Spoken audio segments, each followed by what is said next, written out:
The effects of upper body rotation on power, a squash experiment. In this video, I'll attempt to show how much more power you can generate in your swing if you start to introduce some upper body rotation. Especially for new players, it can be stressfrustrating trying to figure out how more experienced players seem to hit the ball so much harder.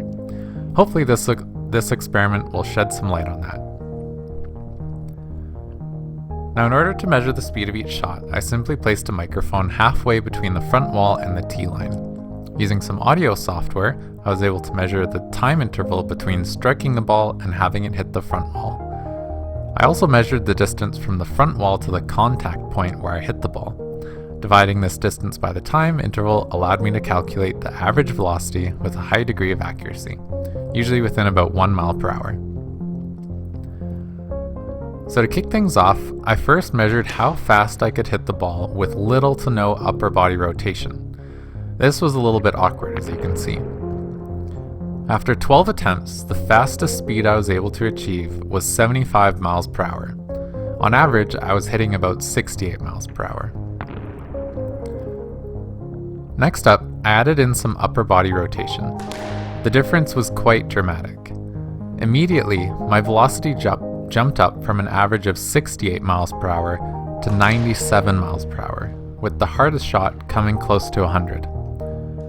This means that by utilizing this technique, you can increase your power by up to 40%. Of course, at this point, I still felt there was more left in the tank.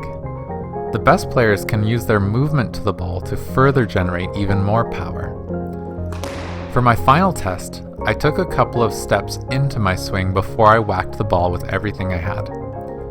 After 7 attempts, I recorded an average velocity of 108 miles per hour, with the hardest shot coming in at nearly 113. This means that compared to my initial test where I had no rotation or movement, I was able to add 60% more power, another 40 miles per hour on each hit. Let's take a quick look at what each of those shots looked like side by side, first in real time and then slow motion.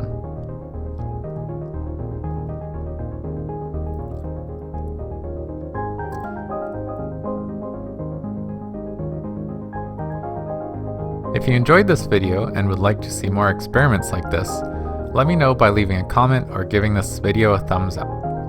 Also, if you'd like to develop your backhand drive, head over to thepursuitofsquash.com where you can literally level up your skills with a progressive series of free training videos. I'll leave a link to the data I collected in the description of this video for those interested.